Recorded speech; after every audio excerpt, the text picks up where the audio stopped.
यहाँ पे आपको खबर देंगे, हुकूमत ने ईद कुर्बान से पहले तनख्वाहदार तबके की बजट में कुर्बानी कर दी। विफाकी बजट में तनख्वाहदार तबके के लिए 5 टैक्स स्लैब मुतारिफ करवा दिए गए हैं। शुएब निज़ामी हमारे साथ मौजूद होंगे। सालाना 6 लाख तक तनख्वाह पर इनकम वालों के लिए छूट बरकरार है। सालाना 6 से 12 लाख रुपए तनख्वाह पर इनकम टैक्स की शरह दुगनी कर दी गई है और सालाना 22 लाख तक तनख्वाह पर 30,000 रुपए फिक्स टैक्स और 10 लाख पर 15% इनकम टैक्स होगा। 22 से 32 लाख सालाना तनख्वाह पर 1,80,000 फिक्स टैक्स और 10 लाख पर 25% इनकम टैक्स है। इसी हवाले से मजीद तफसीलात जानते हैं हमारे नुमाइंदे शुएब निज़ामी से। जी, अपडेट कीजिए। तनख्वाहदार तबका है उसको किसी किस्म का रिलीफ नहीं मिला, सिर्फ जो 6 लाख की हद है वो बरकरार है। बाकी तमाम के तमाम टैक्सेस जो है वो तकरीबन डबल हो गए हैं। अगर सालाना आमदन जो है अगर 6 लाख से जायद है तो इसके ऊपर पहले 2.5% टैक्स था, जो अब बढ़कर 5% कर दिया गया है। इसी तरह जो सालाना आमदन 12 से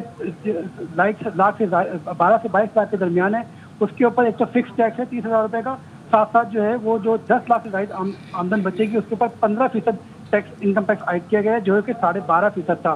इसी तरह जो 22 से 32 लाख की तनख्वाह है उसके ऊपर 1,80,000 रुपये फिक्स टैक्स होगा और जो 10 लाख से जायद आमदन है उसके ऊपर 25% इनकम टैक्स आयद किया गया है, जो कि पहले 22.5% था। इसी तरह जो आमदन सालाना जो है वो 32 से 41 लाख रुपए के ऊपर आती है सैलरी, उसके ऊपर 4,30,000 रुपये फिक्स टैक्स होगा, जबकि जो 9 लाख से जायद इसकी आमदन होगी उसके ऊपर 30% इनकम टैक्स आयद किया गया है।